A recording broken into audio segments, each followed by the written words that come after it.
के एक गांव में एक धनी ब्राह्मण रहता था। उसके 3 पुत्र थे। एक बार ब्राह्मण ने एक यज्ञ करना चाहा। उसके लिए एक कछुए की जरूरत हुई। उसने तीनों भाइयों को कछुआ लाने को कहा। वे तीनों समुद्र पर पहुंचे। वहां उन्हें एक कछुआ मिल गया।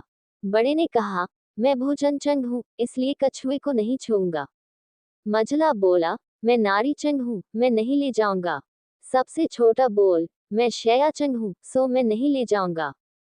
वे तीनों इस बहस में पड़ गए कि उनमें कौन बढ़कर है।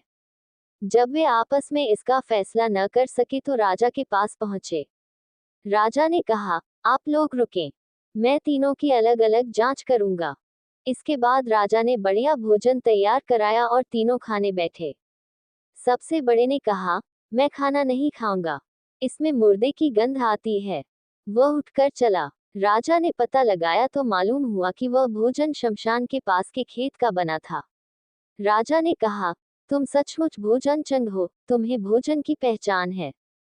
रात के समय राजा ने एक सुंदर स्त्री को मझले भाई के पास भेजा। ज्यों ही वह वहां पहुंची कि मझले भाई ने कहा, इसे हटाओ यहाँ से, इसके शरीर से बकरी का दूध की गंध आती है। राजा ने ये सुनकर पता लगाया तो मालूम हुआ कि वह स्त्री बचपन में बकरी के दूध पर पली थी। राजा बड़ा खुश हुआ और बोला, तुम सचमुच नारीचंग हो। इसके बाद उसने तीसरे भाई को सोने के लिए 7 गैदों का पलंग दिया। जैसे ही वह उस पर लेटा कि एकदम चीख कर उठ बैठा। लोगों ने देखा, उसकी पीठ पर एक लाल रेखा खींची थी। राजा को खबर मिली तो उसने बिछौने को दिखवाया।